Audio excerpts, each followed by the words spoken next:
All guests appear for the Boardwalk Honda Hotline. Johnny Mack, of course, every day we talk NFL with him at this time right here on the Sports Bash 97.3 ESPN. A lot of NFL to get into.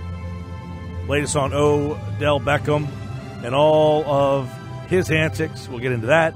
We'll also get into some of the new rule changes that are really sweeping the NFL. John, the NFL as we know it is about to change, is it not? Don't know. That's the answer to that question. It could change drastically. But, one of my concerns with the NFL, and it has been for a very long time, is that they tend to do stuff by the seat of their pants, and this is a perfect example. They pass a rule, and they ultimately don't explain the rule or how they are going to call the rule on the field. So, obviously, when you see the overreaction, and you've seen it all over the place from ex-players, ex-coaches, look, it's going to be hard to say you're going to try to outlaw helmet-to-helmet contact in this sport. If you do, the sport as a whole changes drastically. It's not the same sport, to be blunt. Real quick for the listeners out there, the new rule, 15-yard penalty for lowering your head to initiate and make contact with the helmet. John, that's every play. Exactly. You could call it on every play. You can call it, typically to date, it's always been a defensive penalty. But if you take that semantically by what it says, it could refer to everything from a running back putting his head down in the hole to an offensive lineman on virtually every play. Not to mention a quarterback sneak, John. I mean, when a quarterback does a 1-yard sneak, how many times does a quarterback head up in the air? Yeah, and Carson Wentz, I think, was 13 out of 13 doing exactly that, which would be a 15-yard penalty, at least, as we said, if you want to take it literally. Now, while I say that, I don't believe the NFL is going to call it that way. So I don't understand what the rush was to get this targeting rule out there. Wait a second. The rule on the catch in the pass, we had said it's not the official's fault. They're just doing what they're told, right? Isn't that what the narrative was? So if they're being told to call a penalty on initiating the contact, they're just going to do what they're told. They're going to call penalties left and right. Well, I agree with that, if that's what they're told. But that's what I was getting to with the NFL. They haven't explained. And Roger Goodell said that today. It's going to be filled in. It's almost, I was talking to Josh off air, it's almost that they put this on a bar napkin, passed it, and said, we'll talk about how we're going to call the play later down the line. We'll fill in the blanks. That's not how you do this. And that's where all the acrimony comes in. If they decide to do it, and I can't imagine they will, by the way. Football ceases to exist as we know it. If they call this by the letter of the law, I don't believe they will. I don't understand what they're trying to accomplish, to be honest. It's not the first time. Everything this league does now is concerned over legal ramifications, over safety issues. That's what this is about. And we'll see how it plays out. But they cannot, as I said, they cannot call it by the letter of the law and have football as we know it today. It can't exist. You can't call a 15-yard penalty on every play. It just can't be done. And I think they're smart enough to understand that.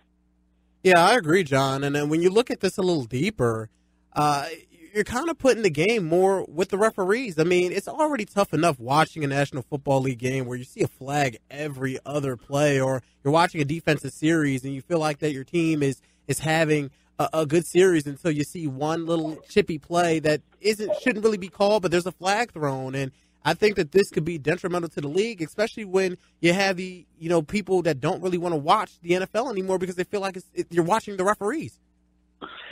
Yeah, and I think you're right, Sean. That's already been a problem. I think that is one of the biggest problems with the NFL is you don't want referees deciding games. And this is just another example of where it's more likely that an official will be deciding a game than before.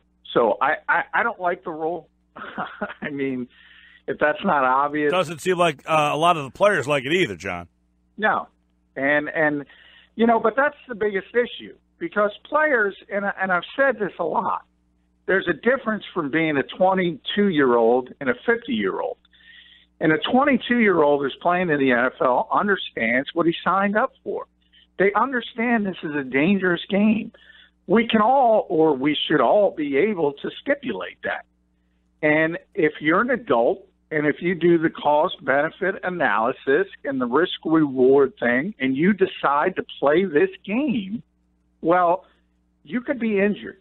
And you could be injured very seriously tomorrow, like Ryan Shazier, and have a spinal cord injury, or you could have serious repercussions down the line. This sport is not good for your health. I think we all understand that. But if an adult decides to play it, that's his decision. That's where I think the league and the Players Association has to ultimately go. And they have to admit to themselves and each other that this is a dangerous sport. But if you decide to play it, well, that's your decision. You can't revisit it at 50 and say, I feel a different way, and therefore I want punitive damages. That's the issue, and that's what's causing these bad rules to be put in the game. And I think ultimately these two sides have to get together and hammer this out, or this game is done long term. And that may, you know, people may say that's alarmist, and it is for next year or the year after. But if this continues the way it's going, the entertainment value of this game is going to drop so dramatically, it will cease to be popular, and it will go away. Maybe it'll always be there at a different level, similar to boxing. Younger people may not realize that there was a time where professional boxing was arguably the biggest sport in this country, and now it's just a fringe sport. That could be where the NFL is going. John, I kind of want to switch gears real quick to back on the field. And there was a lot of talk yesterday around various media outlets about the Browns are zeroing in on either Sam Darnold or Josh Allen. Now, I've paid close attention to your latest mock drafts on 97.3 ESPN.com. Who is your top quarterback? Is it still Sam Darnold, or do you feel like Josh Allen has a realistic chance of being picked by the Cleveland Browns? No, I think Sam Darnold is going to be the number one pick. I think it's pretty consistent. That is the thought process around the league, and I still think the Browns are going to go in that direction. So where was this Josh Allen thing coming from, though, John? Like, where did Kuiper was on this? I mean, where did the Josh Allen thing come from? Well, Josh Allen is highly thought of by NFL people because of his arm strength, because of his ceiling as a player. And there's always going to be sort of gamesmanship as you gear up towards the draft. John Dorsey is going to play the game until he stops playing the game. But ultimately, I think he understands the situation he inherited and the fact that Cleveland passed on Carson Wentz to Deshaun Watson in back-to-back years. He's got to get a quarterback. He's the only one who can guarantee himself the quarterback that he actually wants, and ultimately I think he'll land on that. That's not to say he won't take calls, and if there's people that want Josh Allen that badly and want to go up, he'll listen to what they have to say, but I think they're staying put, and I think they're taking the quarterback they want, and that's going to be Sam Darnold. John McMullen, 97.3 ESPN.com, at JF McMullen. Real quick, I want to go back to this rule because you mentioned about football possibly ceasing to be as we know it. Now, they're adding an XFL. They're adding a spring league. So obviously people feel that there's consistently going to be a demand for football. But do you think some of these other leagues sense that the NFL is on rocky terms and that they're, saying we have a chance to come in here and do things differently if the NFL is going to put rules in like this? No, I don't necessarily think that. I think if you look at them, obviously the spring league is just the developmental league, and that's what it's designed for. The two new leagues that are going to start, hey, look, I mean, we've seen Vince McMahon try it once. It's people are not going to pay for what they believe to be an inferior product, whether Vince McMahon is running it or Charlie Ebersol or somebody else. I don't think either of those two fledgling organizations think they can take on the NFL because, look, you're talking about a $13 billion industry that already has television contracts negotiated long term that give them billions and billions of dollars a year. You can't compete with that. They're trying to do something different and tap into the popularity of professional football. But let's say in the strangest of all cases, let's say it does hit and it is able to compete with the NFL down the line. It's not going to happen, but if you want to play devil's advocate, then ultimately they'll be in the same position. They'll have the same critics arguing, look, this game is not safe. You have to do this. You have to do that. They'll have the same critics pointing to concussions. They'll have the same legal ramifications of people suing them. So ultimately, they would end up in the same spot. And you still have to come to the table with the players and the league and say, look, we have to do something. And we can only do something together. This seems like the kind of rule, John, that they're essentially trying to make a rule from the top down as opposed to changing from the lower levels up. And you're asking guys who have been programmed to play away their entire lives to change on the fly. Well, the most amusing part of this, because they're going to try to work with lower levels to teach the proper tackling technique. And when I hear them describe that, I laugh out loud. I do. Because that's what coaches do now. It's not like you can't legislate proper technique. That you're taught from an early stage. If you go back to high school, when people start to, understand what they're doing, you never want to duck your head when tackling.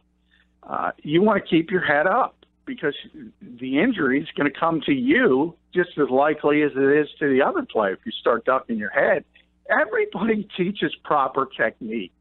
It doesn't mean that, as I said, you could automatically say, okay, it's a rule now, so you have to play with proper technique. Well, every coach would be thrilled if every single player they had did everything 100% right. And Tony Dungy just tweeted out something, obviously Hall of Fame coach, former player in the league. And from he was a defensive back when he played. From his perspective, from any defensive back's perspective, Richard Sherman's talked about it, Josh Norman's talked about it.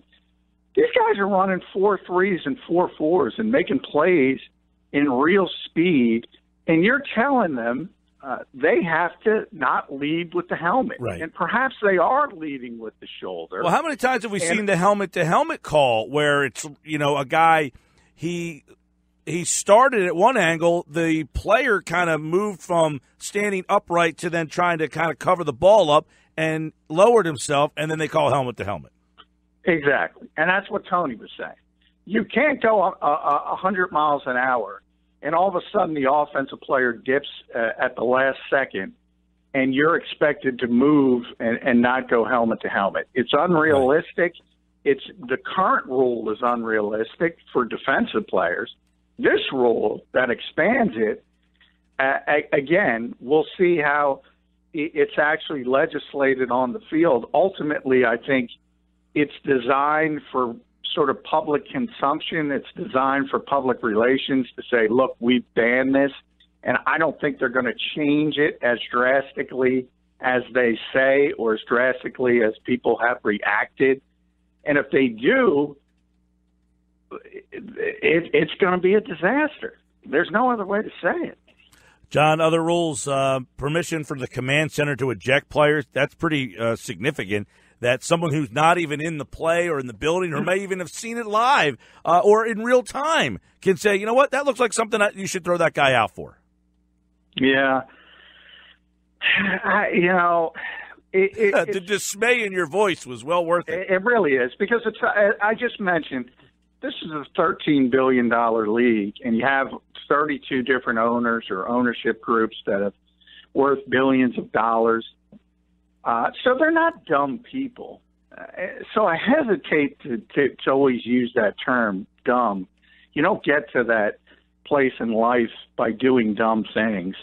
But it's tough to come up with another adjective for some of the things they do.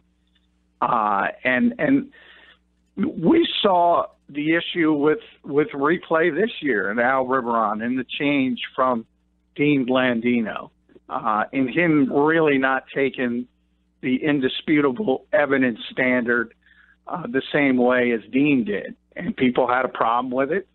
And ultimately they changed it by the Super Bowl.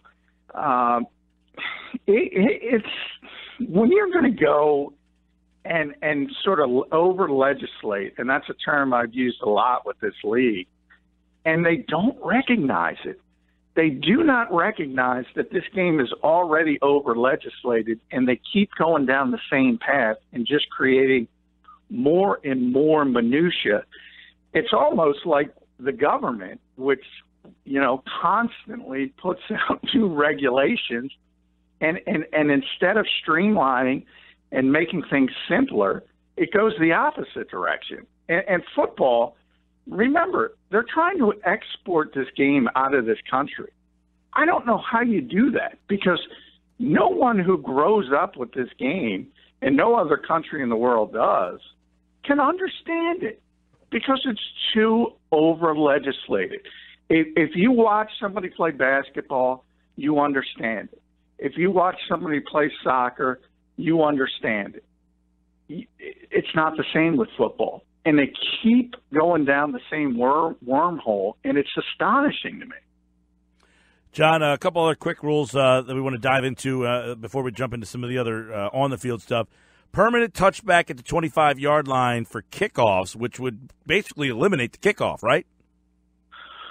Well, we're heading down that path where, Mark Murphy, the president of the Packers, admitted that today. The kickoff is essentially it's going to be extinct. Whether it's not going to be this year, whether it's next year, whether it's 2022, very soon the kickoff is going to be extinct. And it's just another example of some of that over legislation I talked about, some of the overreaction to some of the critics. Is it a dangerous play? Yes, it's a dangerous play in a dangerous game. And that's where the stipulation comes in. It's one of the most exciting plays in football. It's going to cease to exist. So by definition, the game becomes less exciting. Yeah, and it's a weapon for a lot of teams to be able to return kicks and bust one, and it changes game. It's a momentum changer. That's that really changes the dynamics of a lot for teams. We talked yesterday about Sproles, and that the Eagles may not even utilize him in the offensive game plan all that much, but the weapon that he would add to them in the special teams game. Yeah, there's a lot of players, and I think from the Players Association standpoint, that's an example for them. You're taking away jobs. Yeah. There are players that are strictly kick returners. That's basically their job. Cordero Patterson may be the best example of that. Guys like Brian Mitchell, Vi Sikahema, that would basically not exist in the league. Devin Hester. Yeah, Hester, great one. Yeah, and you are taking away a job. And that's ultimately what the Players Association is fighting for. Because guys like that, why are they in the league if they're not able to return kicks? And by the way, the 15-yard penalty for pass interference, that got withdrawn, which I'm not a fan of. They should have. As I predicted, and that's the one I think they should have implemented. Yeah. And they have no interest in it. And for the same reason, as I said, the disaster of this 15-yard penalty, too often already officials decide games. And you think about pass interference, we talk about the spot foul. Well, I mean, if you have a savvy quarterback, Aaron Rodgers would be the best example, who likes to draw people off sides, and he does it consistently. You'll see him do it 2 or 3 times a game, and he's smart enough to understand when he's done it, and he's got a free play, and he'll just heave the ball down the field. And you know what? It could be a 60-yard gain. It could be placed on the 1-yard line. If the penalty's in the end zone, it decides football games. So it should be redone.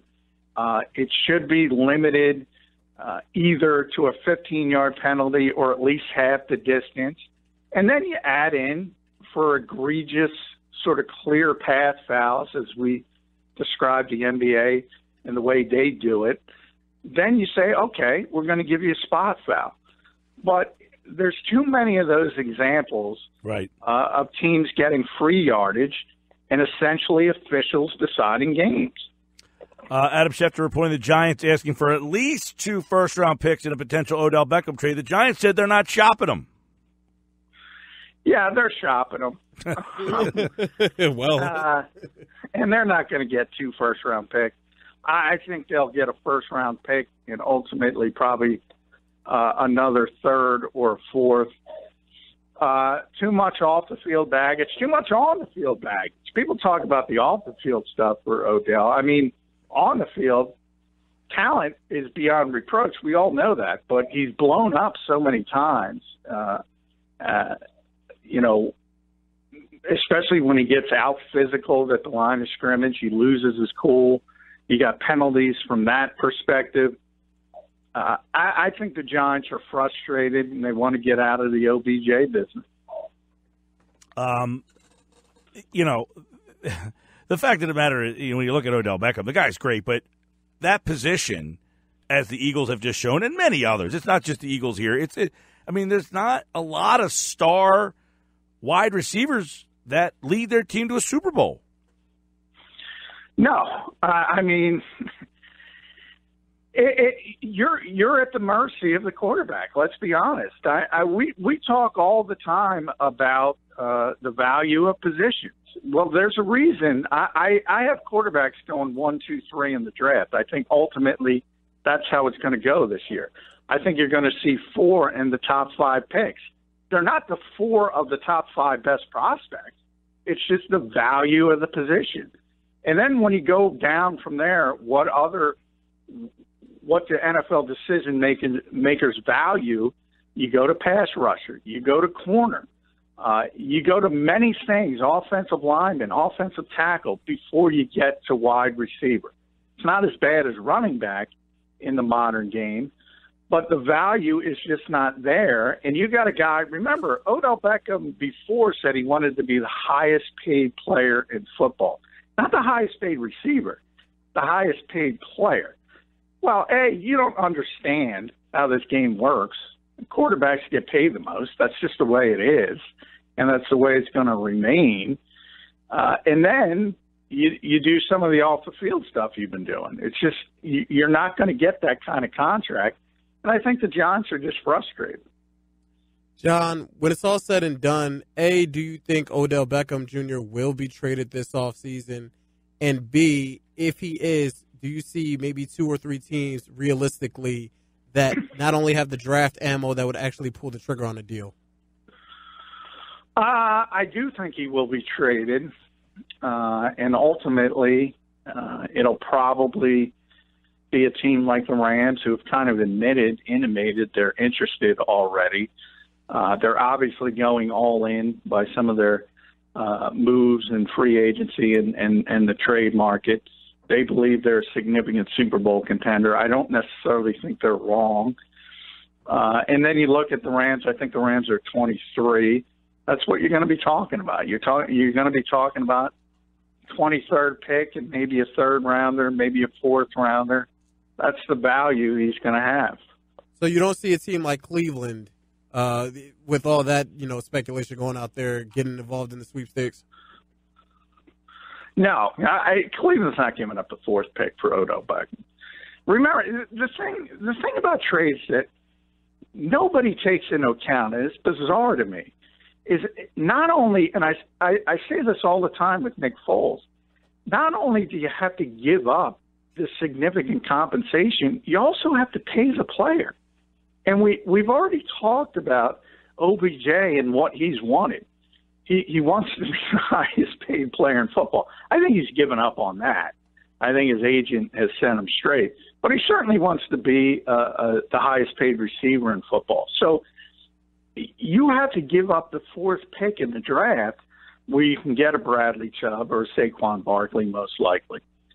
And on top of it, have them at a very cost-effective rate for 5 years.